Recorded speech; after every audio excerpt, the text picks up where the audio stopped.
What's up, the squad? Back with another video. I seen that's how it's going down. Make sure you hit the like button, hit that subscribe button for me, please. Y'all see it right here. Nancy Mace posted, "My heart goes out to Ilhan Omar and Rashida Tlaib." Pretty sure that's how you say her name. If it ain't, apologize. Tonight, sending them thoughts and prayers. As y'all know, this Iran's supreme leader. He is, unalive, as many of y'all know. But you have individuals that obviously are on his side, which is definitely wild. Ilhan Omar just posted defending Iran and other Muslim majority regimes, claiming U.S. strikes are really about who they worship, not violations of international law. She turned comments off on the post, scared of backlash. Of course, that's what individuals like her do. How does someone like this keep a seat in the Congress? Iran's regime has executed 30,000 political prisoners, including the brutal 1988 massacres of. That's wild. I'm gonna have to look that up. Check that out. She appears to condone this genocide in the name of radical ideology. This reveals dangerous views that are far too common. Time to demand accountability and deport her. And that's really what everybody is, saying right now. As y'all see right here, clearly, this is more so of Ilhan Omar and what she's truly, truly about. I don't know how many people I have to tell and how many times I got to say this, but Ilhan Omar does not care about Americans, bro. I'm telling y'all, the only individuals, Ilhan Omar, there's three. There's three individuals. I'm named. Ilhan Omar's family, half the time, and Somalians. That's it. I promise you. That's it. That's all. And y'all clearly saying it. Obviously, Iran. Pretty sickening, right? This is Angela Rose. I have put Angela Rose on my channel before. Definitely a person that has been doing amazing when it comes to exposing a lot what's going on with Ilhan Omar and Roger Stone. Check it out. Had the pleasure to listen in to your interview with Tommy Robinson today. It's fascinating. You have a very solid history. Amazing the things you've done. And I was wondering if you saw the State of the Union address and what did you think about Ilhan Omar's behavior during it? Disgraceful, absolutely disgraceful. Al Green, particularly obnoxious.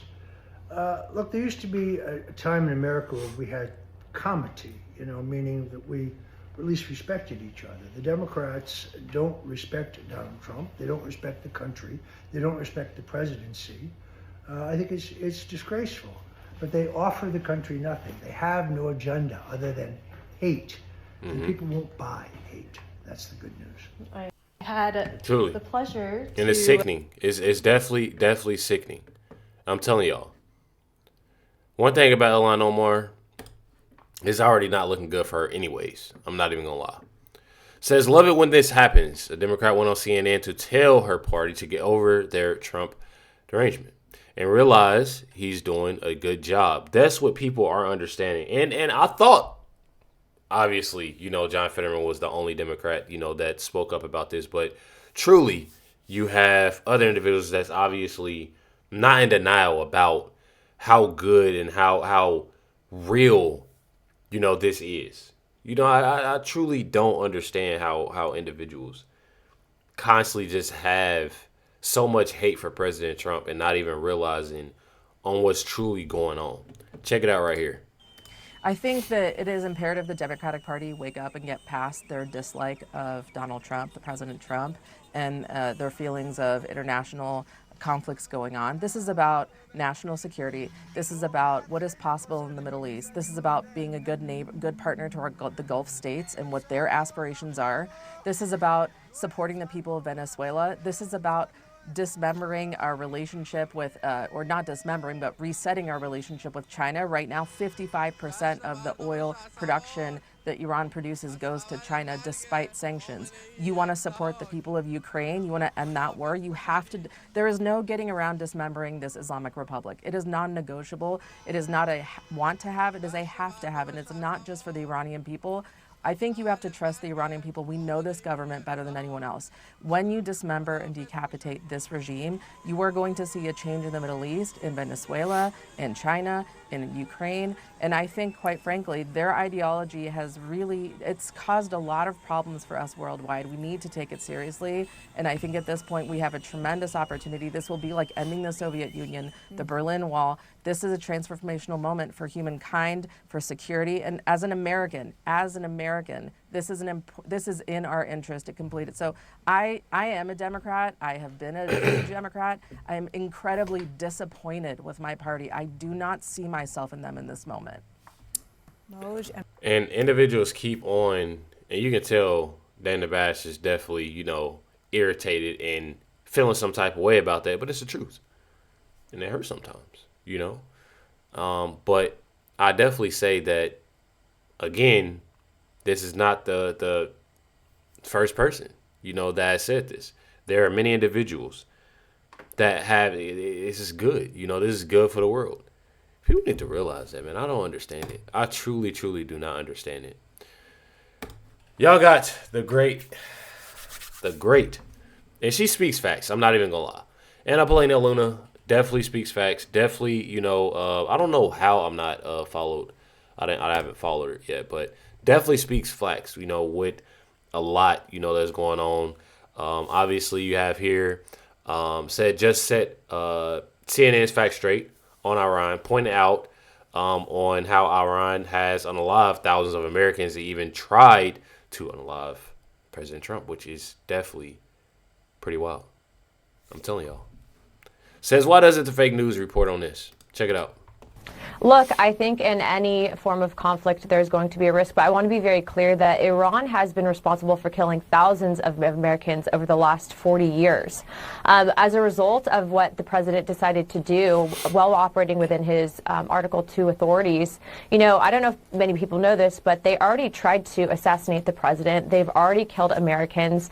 And they're specifically in the southern belt region of Iran, their missile program was a direct threat to our service members. And as you are seeing, they are now actively engaging, seeking to not just hit the United States, but their neighboring countries, over 9 of them, as a result of this. And so, they're obviously so going honestly, to be just back. just being completely reckless when you literally have individual like Ilhan and other individuals saying that he's being reckless, but y'all seeing what they're doing.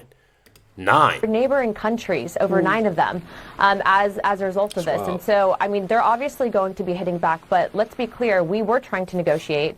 They were stubborn. They were completely arrogant. They would not agree to eliminating their nuclear enrichment program, even though we offered to give them a permanent supply of nuclear fuel for energy. And so this is a result of their poor leadership. I think at any point, as Secretary Rubio stated yesterday, the United States is willing to continue those negotiations, but that would be up to them. And as you look, I think y'all see it. One thing about it, like I called out and I said, John Fetterman, is one of the only ones that'll call it out, and be real with what a lot, he's saying. It's one of those things. It's not that, okay, well, this individual just needs to be on the right, or this is more so of just, but it's more so people need to pay attention. Stop being so brainwashed and listen to others. Watching all the fakeness that's going around, on the mainstream media. And actually not only, listen to yours truly, Reckless, or other individuals on YouTube, but to also, venture out. Just look at some stuff that's actually going on. Be real within yourself. See how this is going to help out, in the future or the near future. How is it going to benefit you? How is it going to benefit your family? I feel like a lot of people aren't realizing that. Realizing how good this situation is for, individuals, that's from Iran or lives in Iran. People not looking at none of that. I'm telling y'all. Says Fetterman calling out the obvious. Well, I mean, what I can say is that why can't we all just celebrate what happened today? That was just profound and incredible. And as you pointed out, as the president did, this was one of the most evil people that ever lived. And after 37 years in Iran, he's been eliminated. And that is a Democrat calling it out. Tap in. One thing, though, about Ilhan Omar, and I've showed this before, I've definitely showed this before, but she keeps speaking. She keeps speaking and, in a sense, making everything worse for herself. As y'all know, there's an individual in particular that did the same thing. You literally had Jasmine Crockett. I'm sure y'all heard about her campaign. Y'all heard about her money. You literally had Jasmine Crockett. And as y'all see, things haven't been going well for her. You truly do. You don't really see much about her. You don't really see, and it's not so much a bashing. It's just giving out that the real, the truth. And as you see, people see straight through her. They see what she's about. And that's exactly what's going on with Ilhan Omar. Jasmine Crockett was one that always spoke, and lied when it comes to making videos, and she still does here and there. But trust and believe, things ain't looking good. And when I say things ain't looking good, not only for Jasmine Crockett, but Ilhan Omar either, because it's definitely getting serious. And I've showed this before, but this is Benny Johnson telling y'all, it's things are closing in when it comes down to Ilhan Omar. Check it out. To see her contempt, and right next to her, Rashida Tlaib, another person with an immigrant background.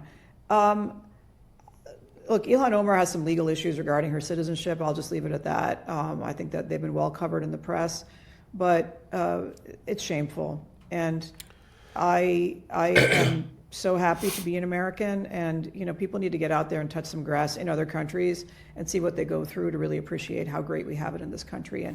But freedom isn't free. And if y'all, and again, we speaking on Iran. If y'all didn't watch my last video, go check that out and see how things are. And it's truly sickening. It's truly sad. And not only just there. And every generation needs to fight for it. And if we're complacent about it, we will lose it. And history has shown us that civilizations that get fat and happy usually lose it. And we're so fat and happy that we're handing out billions of dollars to scamsters in these blue states and not caring about it at the same time that California has the lowest reading standards in the United States and has broken roads and has an open border and has, there's sewage issues and you name it. It's insane. And so we cannot take this beautiful country for granted. I will not, as long as I draw breath, always be very proud to be an American and fight for what America means and why my parents brought me here to this country. Yeah, that was an interesting answer. Could you elucidate at all for us on these citizenship issues for Ilhan Omar? Will we ever see anything on that?